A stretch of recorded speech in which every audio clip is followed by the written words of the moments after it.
एक बार प्रचेतागणों की नारद जी से भेंट भई।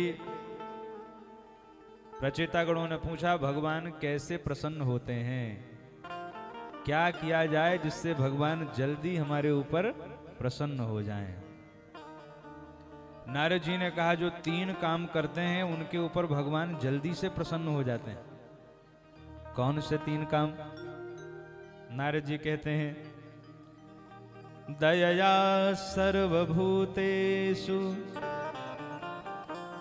संतुष्ट्या येन केन वा सर्वेन्द्रियोपशान्त्या च तुष्यत्याशु जनार्दनः।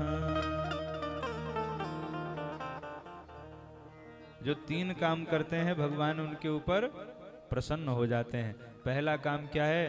बोले पहला काम है जीव मात्र के ऊपर, भूत मात्र के ऊपर दया का भाव रखे। ये केवल सनातन धर्म में ही ये शिक्षा दी जाती है। भगवान हमारे कैसे प्रसन्न होते हैं?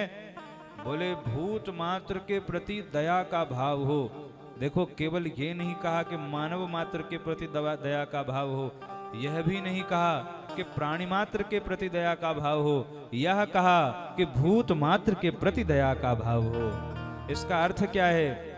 इसका अर्थ है, नारद जी कह रहे हैं कि प्रकृति, पूरी प्रकृति के प्रति मन में दया का भाव हो, चाहे वह एक तिनका ही क्यों न हो, वह भी उतना ही महत्वपूर्ण है जितने हम महत्वपूर्ण हैं।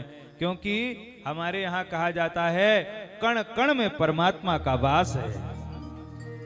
ईशावास्यम इदं सर्वम यत्किंच जगत्याम जगत, हरि व्यापक सर्वत्र समाना, प्रेम ते प्रगट हूं ही मैं जाना।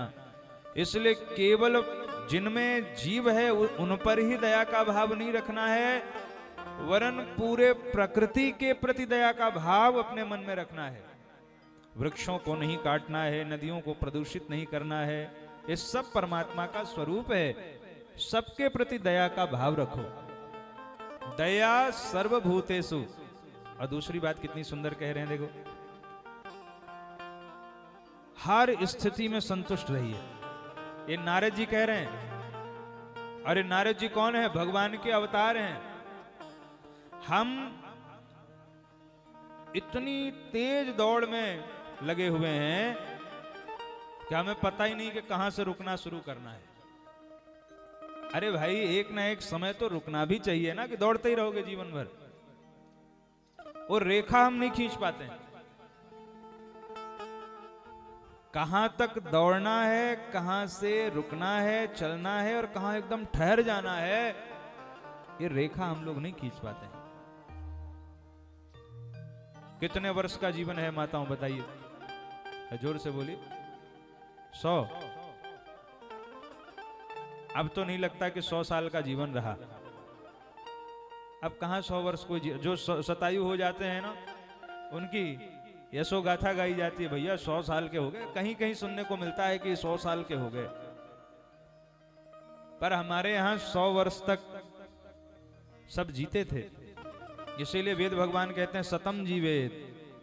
100 वर्ष तक जीने की कामना हम सबको रखनी चाहिए, इसमें कोई बुराई नहीं है।